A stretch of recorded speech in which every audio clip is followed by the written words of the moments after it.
Olá, estudantes da segunda série! Nesse vídeo vamos falar sobre romance. Então, ler trechos de romance, localizando as informações explícitas. Inferir o sentido de uma palavra ou expressão. Identificar os elementos que constroem a narrativa. Você imagina a literatura como uma forma de denúncia? Sim ou não? O lançamento do romance O Primo Basílio, de Eça de Queiroz, constitui um verdadeiro fato histórico no Brasil do fins do século XIX. A arte e literatura como forma de denúncia. Então aqui, uma imagem para você já ir pegando um gostinho, começar a ler o romance. Olha, Eça de Queiroz, O Primo Basílio, um romance envolvente, eu recomendo. A sinopse, então, do Primo Basílio, de Eça de Queiroz, é a seguinte. O romance critica a família pequeno-burguesa de Lisboa. Luísa, educada sob influência de princípios morais e religiosos pouco conservadores, romântica, imaginativa por natureza e que sempre tiver uma vida ociosa, casa-se com Jorge, homem bom, inteligente e simpático. Na primeira ausência do marido, Luísa o trai, seduzida por Basílio, seu primo e antigo namorado, recém-chegado a Lisboa. Agora, nós vamos ter o gosto do texto em si, da obra, do romance. Então, um fragmento para analisarmos, combinado? Te convido à leitura desse fragmento do Primo Basílio, de Eça de Queiroz. Tinham dado 11 horas no cuco da sala de jantar. Jorge fechou o volume de Luiz Figuier, que estivera folheando devagar. Estirado na velha poltrona de marroquim escuro, espreguiçou-se, bocejou e disse: Tu não te vais vestir, Luísa? Logo. Ficara sentado à mesa a ler o diário de notícias, no seu roupão de manhã de fazenda preta, bordado a soutache, com largos botões de madrepérola, o cabelo louro, com um pouco desmanchado. Com um tom seco de calor do travesseiro, enrolava-se, torcido no alto da cabeça pequenina, de perfil bonito. A sua pele tinha a brancura tenra e láctea das louras. Como o cotovelo encostado à mesa acariciava a orelha, e no movimento lento e suave dos seus dedos, 2 anéis de rubis miudinhos davam cintilações escarlates. Tinham acabado de almoçar. Jorge enrolou um cigarro e, muito repousado, muito fresco na sua camisa de chita, sem colete, o jaquetão de flanela azul aberto, os olhos no teto, pôs-se a pensar na sua jornada ao Alentejo. Era engenheiro de Minas. No dia seguinte devia partir para Beja, para Évora, mais para o sul até São Domingos. Era a primeira vez que se separava de Luísa e perdia-se já em saudades daquela salinha que ele mesmo ajudara a forrar de papel novo nas vésperas de seu casamento, e onde, depois das felicidades da noite, os seus almoços se prolongavam em tão suaves preguiças. Estavam casados havia 3 anos. Que bom que tinha sido! Mas Luísa, a Luizinha, saiu muito boa dona de casa. Tinha cuidados muito simpáticos nos seus arranjos, era asseada, alegre como um passarinho, como uma passarinha, amiga do ninho e das carícias do macho. E aquele serzinho louro e meigo veio dar à sua casa um encanto sério. Ele próprio melhorara, achava-se mais inteligente, mais alegre, e recordando aquela existência fácil e doce, soprava o fumo do charuto, a perna traçada, a alma dilatada, sentindo-se tão bem na vida como no seu jaquetão de flanela. Atividade 1. Vamos lá, preparadíssimos? Então, olha só. O Primo Basílio tinha como dever atacar a burguesia lisboeta, uma sociedade estruturada em falsas bases, segundo ele.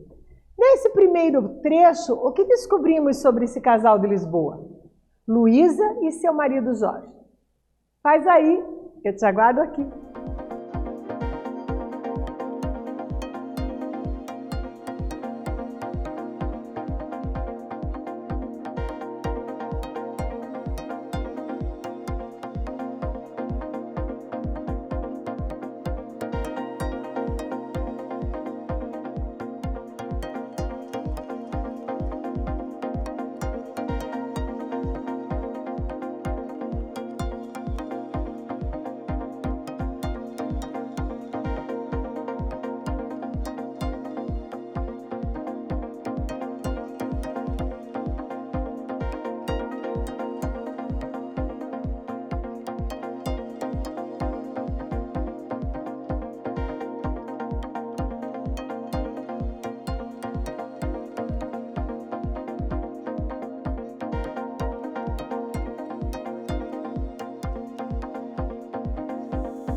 tentei gabaritar contigo a questão. Então, nesse primeiro trecho, ó, a começar aqui, né?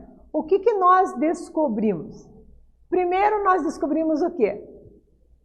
Que eles estavam juntos, né? No momento de leitura, com roupas bem à vontade, a moça era loira, acabaram de casar, tinham, né, já 3 anos de casamento, um casamento recente, ele se chamava Jorge e por aí vai.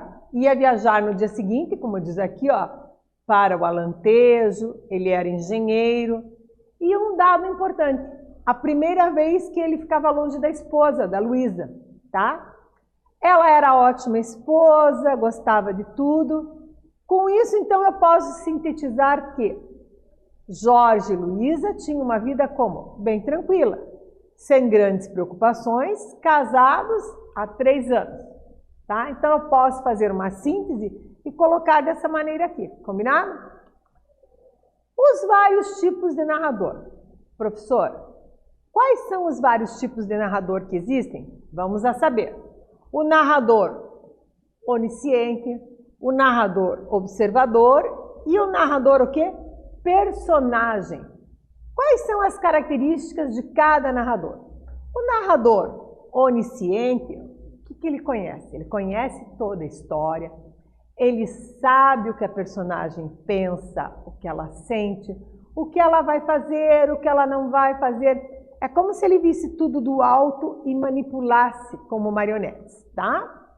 O narrador observador, a partir do ponto de vista, então, de observador, tá? O que ele vai contar? Ele vai contar a história vista do quê? Da terceira pessoa. E já o narrador personagem, como o próprio nome diz, ó, personagem, ele próprio conta a sua história, em primeira pessoa. Então, além de contar sobre o seu ponto de vista, o que ele faz? Ele participa da história. Basicamente, então, nós temos alguém que conta a própria história, alguém que conta a história de outro, né? Sem saber necessariamente tudo que vai ocorrer, e o narrador onisciente, ó, que sabe tudo que vai acontecer para um lado, para o outro, tá ok? Te convido a prosseguirmos a leitura, então, do fragmento do Primo Basílio, de Eça de Queiroz. Vamos lá? Ah, fez Luísa de repente, toda admirada para o jornal sorrindo. Que é? É o Primo Basílio que chega, e leu alto. Deve chegar por esses dias a Lisboa o senhor Basílio de Brito. A sua excelência que, como é sabido, tinha partido para o Brasil, onde se diz reconstituíra a sua fortuna com um honrado trabalho. Anda viajando pela Europa desde o começo do ano. A sua volta à capital é um verdadeiro júbilo para os amigos. Havia 12 dias que Jorge tinha partido e, apesar do calor e da poeira, Luísa vestia-se para ir à casa de Leopoldina. Se Jorge soubesse, não haveria de gostar, não.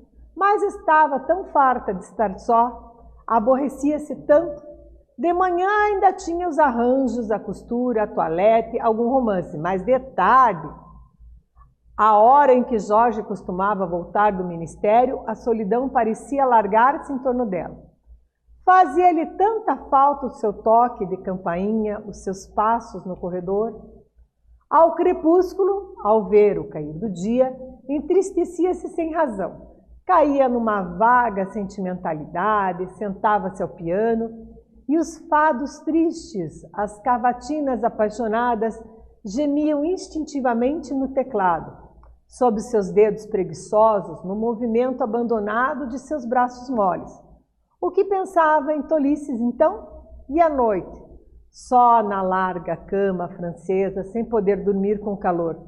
Vinham-lhe de repente terrores, palpites de viuvez. A atividade 2, que faremos a seguir, tem a proposta A e B. Vamos analisar o que pede cada proposta. Na A, era o século XIX. Como as pessoas ficavam sabendo sobre os acontecimentos da cidade? Você já percebeu, né? Na letra B, releia. Mas estava tão farta de estar só, aborrecia-se tanto, De manhã ainda tinha os arranjos, a costura, a toalete, algum romance. Mais à tarde, após a partida do marido, como Luísa se sentia? Como que ela ocupava o seu tempo? Você consegue lembrar? Faz aí, que eu te aguardo aqui.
Voltei, gabaritar contigo a atividade 2. Era o século XIX. Como as pessoas ficavam sabendo sobre os acontecimentos dessa cidade? Acertou quem respondeu sobre o jornal, né? E voltando aqui no texto, eu observo o quê? Que sim, eles tinham o hábito de ler o jornal. E aí, ele mesmo falava aqui ó, no início, né? Então, ó, estava lendo o jornal, né? Poltrona, ficou folheando devagar, né? O Diário de Notícias, né? Diário de Notícias é o nome de um jornal. Então, nessa época, eles tinham por saber pelo jornal. Aqui também diz, fez Luísa toda admirada. É o primo Basílio e leu alto. Então, ela está lendo no jornal. Eu posso aqui ter essa condição de saber que ela está lendo um jornal, ok? Então, eu sintetizo dizendo que as pessoas ficavam sabendo sobre os acontecimentos de sua cidade pelo jornal. Combinado? Na letra B, né? Mas estava tão farta de estar só, aborrecia-se tanto. De manhã tinha os arranjos, a costura, a toalete, algum romance, mais detalhe. Então, como ela se sentia? Como ocupava o tempo? Coloquei no intervalo fragmentos do texto para vocês relembrarem, mas sintetizando posso dizer que ela sentia-se o quê? Entediada e ocupava o tempo lendo romances, costurando, preparando a toalete. O que era a toalete? Né? É uma maneira de dizer que ela estava se arrumando, se lavando, penteando e se maquiando. Nessa época, fazer o toalete, por exemplo, para as moças era isso. E para os rapazes, fazer o toalete era o quê? Fazer a barba, o bigode, também arrumar-se, né? Aí ela tinha a visita às amigas, tocava piano, pensava bobagens, né? Assim ela se ocupava. Seguimos com a leitura do fragmento do romance O Primo Basílio, de Eça de Queiroz. Me acompanhe. Luísa desceu o véu branco, calçou as luvas de faux de suede, as claras, deu 2 pancadinhas fofas ao espelho na gravata de renda e abriu a porta da sala. Mas quase recuou, fez, toda escarlate? Tinha-o reconhecido logo, era o primo Basílio. Houve um shake hands, demorado, um pouco trêmulo. Estavam ambos calados. Ela, com todo o sangue no rosto, um sorriso vago. Ele fitando-a muito, com um olhar admirado. Mas as palavras, as perguntas vieram logo, muito precipitadamente. Quando tinha ele chegado? Se sabia que ele estava em Lisboa, como soubera a morada dela? Chegara na véspera no paquete de Bordeaux. Perguntara no ministério, disseram que Jorge estava no Alentejo, deram-lhe a adresse. Como tu estás mudada, santo Deus, velha, bonita, ora. E ele, que tinha feito, demorava-se? Foi abrir uma janela, dar uma luz larga, mais clara. Sentaram-se, ele no sofá, ela ao pé, pousada de leve à beira de uma poltrona, toda nervosa. Com isso, chegamos à atividade 3. E o que eu quero? Releia o trecho. Mas quase recuou, fez toda escarlate. Tinha-o reconhecido logo, era o primo Basílio. Houve o check hands, demorado, um pouco trêmulo. Qual o sentido da palavra em descarte?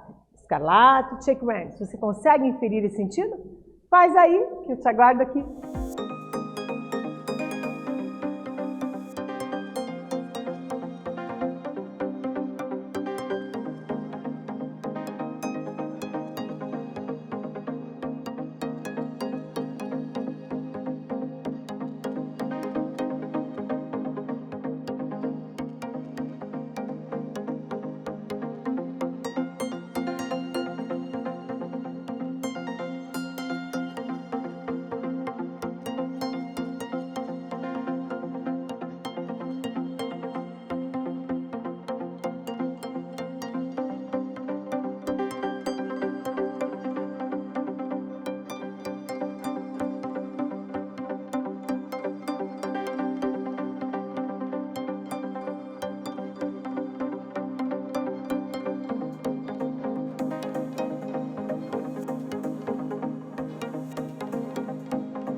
voltei, gabaritar contigo atividade 3. Então, escarlate vermelha, shake hands, né, do inglês, um aperto de mão. E observe que o romance traz expressões de outras, como do francês, né? Luvas de peau de suede, Joven shake hands. Então, a luva era a pele de suede, né? Então, um tecido derivado do couro, shake hands, um aperto de mão. Vamos para a atividade Mão na Massa? Então, você vai acessar o link www.mentimentor.com, cria uma nuvem de palavras sobre o realismo. Então, um roteirinho. Origem na Europa, meados do século XIX, estudiosos apontam como marco dessa estética a publicação do romance Madame Bovary, em 1857, de autoria do francês Gustave Flaubert. Temas como adultério, exploração do homem pelo homem, instituições ligadas à igreja, modo de vida burguês. A partir disso, né, e com a sua pesquisa, você monta a nuvem de palavras aí. Combinado? O que aprendemos?